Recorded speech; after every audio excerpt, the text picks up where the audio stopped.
In this episode, you'll discover why questioning your deepest beliefs is essential for growth and how to rewrite the numbness of past conditioning. Welcome to Energy Alignment for Entrepreneurs, the podcast helping entrepreneurs be free from anxiety, stress, and tension through balancing emotions and consciousness. Three things you'll discover today. Number one, why you must be skeptical about who you've been told that you are. Number two, the power of journaling and asking the question, why? Number three, how to tear up the paper of your old priorities. Okay, so questioning your deepest beliefs and rewriting the numbness of the past, we're going to connect this. Number one, why you must be skeptical about who you've been told that you are. See, as you grow up, you are spoken to in a certain way by people. You're around people in that time, it compounds. It influences your memory. You have experiences which create your memory. And then you also get knowledge. People are teaching you. Whether you go to school, you're homeschooled, the bottom line is that you are like a sponge.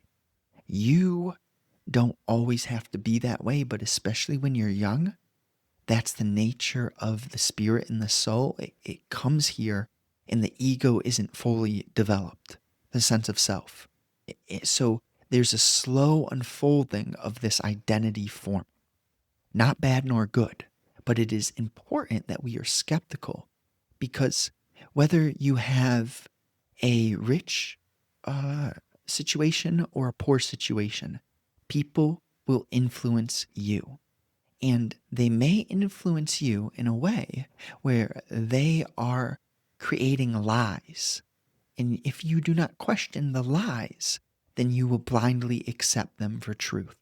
And if you begin to live a life from a foundation of lies that you thought were true, then everything else that you do in your life it's kind of like if you don't give a plant sunlight or soil or water, it has a terrible foundation.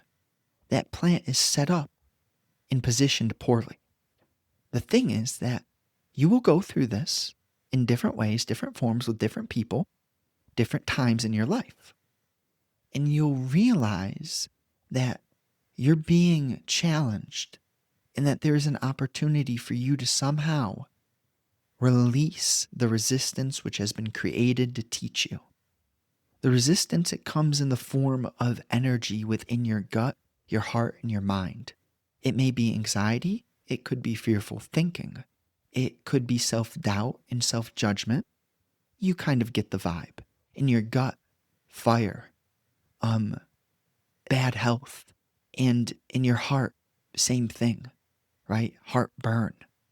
There's levels of discerning and understanding all the alchemy which happens in your vessel.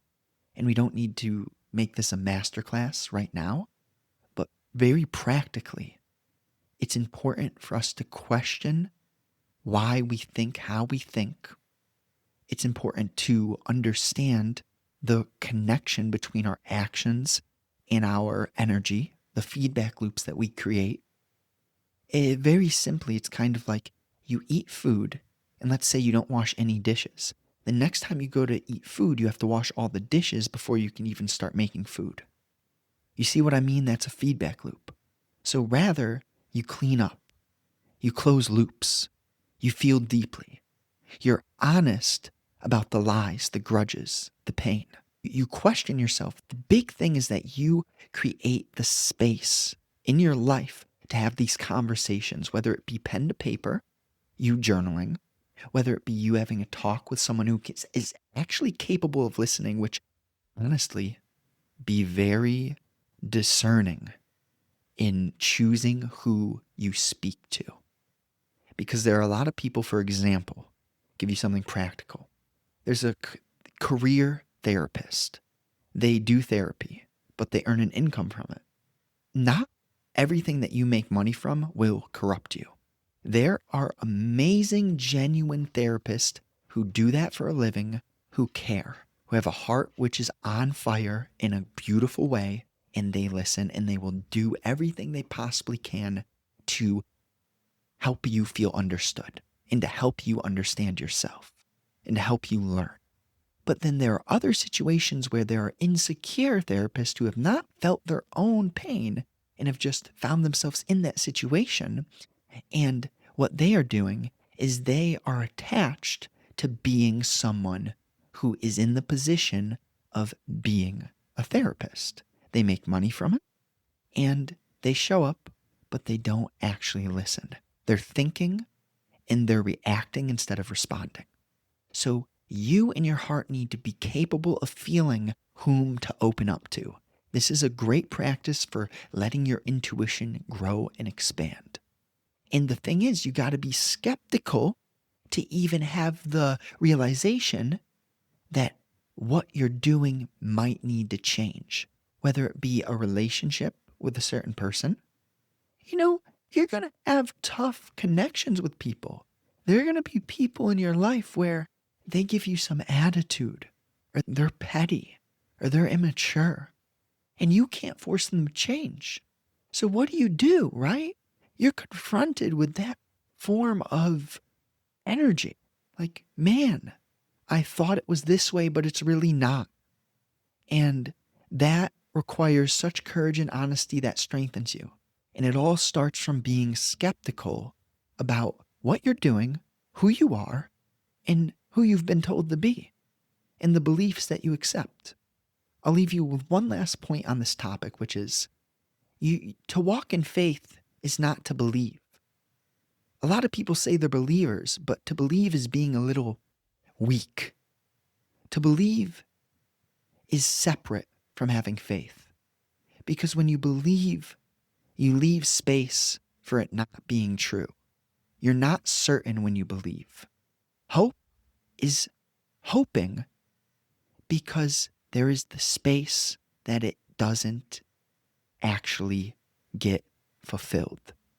But when you have faith, you trust. It's irrevocable. There is a certainty that you are being supported, that you are not alone, even in the darkest, toughest moments.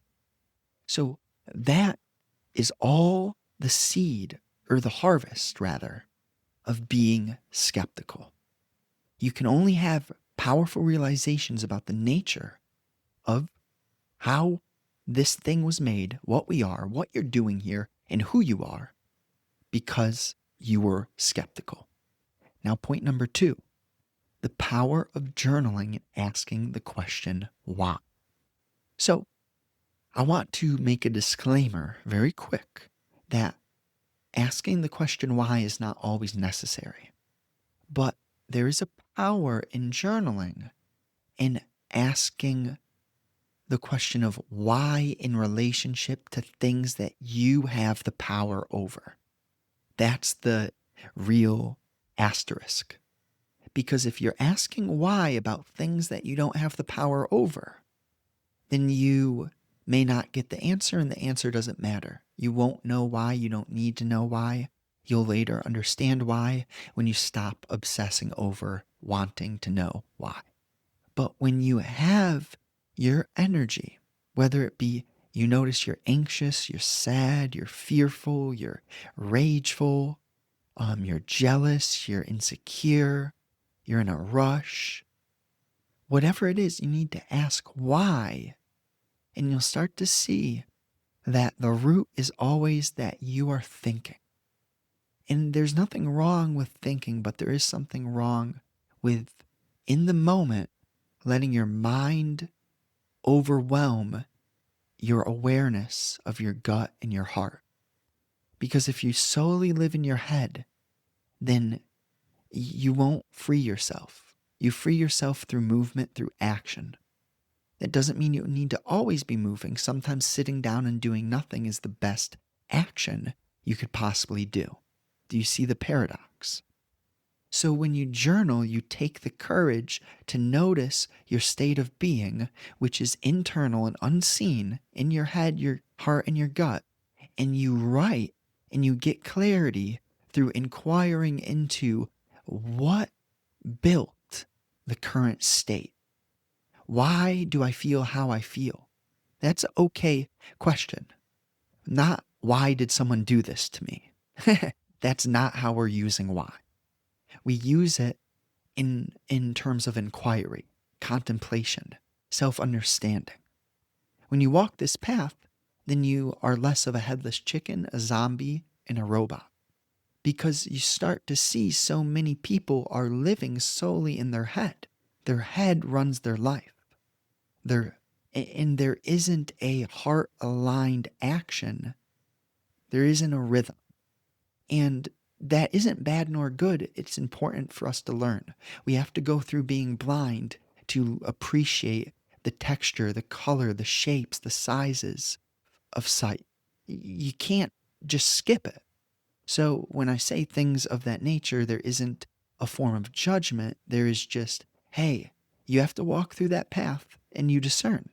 How long, how deep, that is in your power.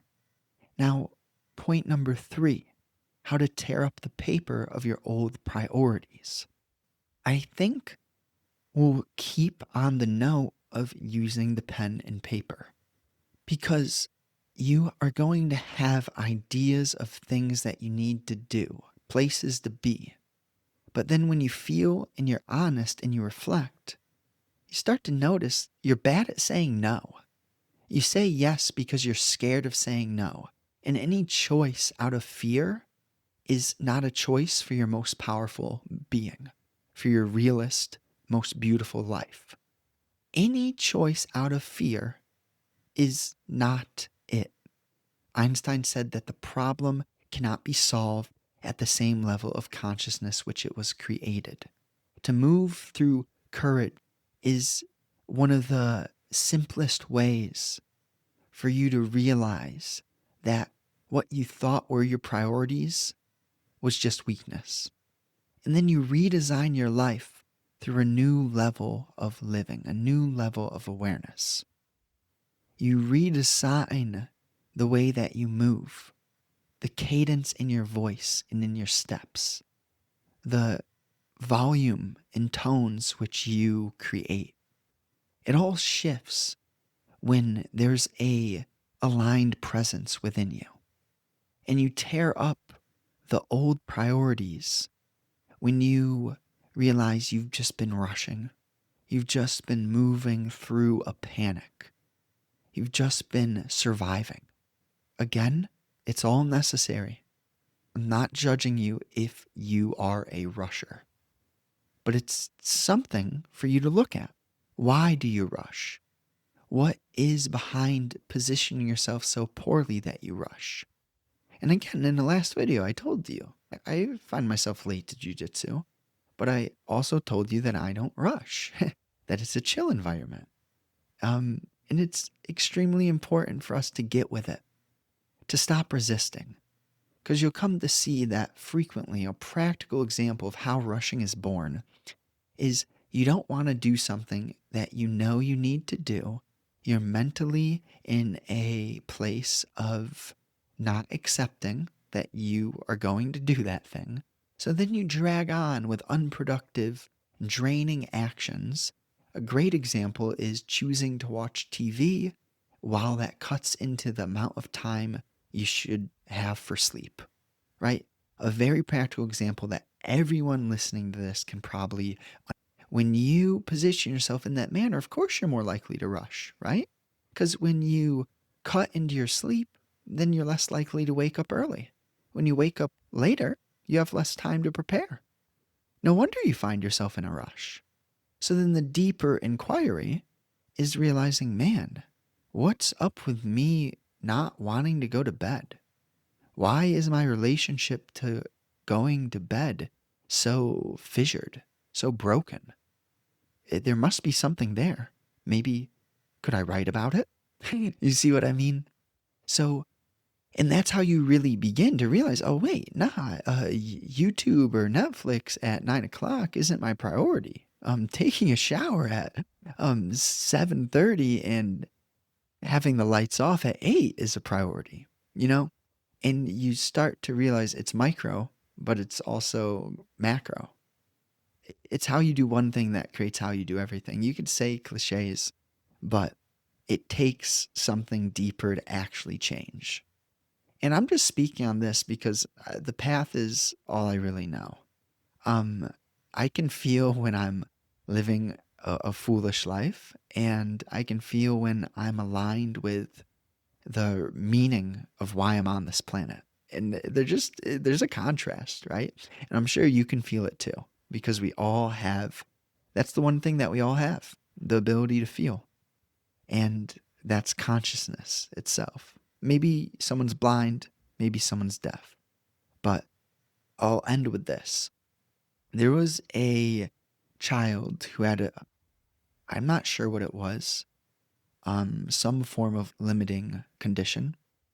And I'm pretty sure he was also blind.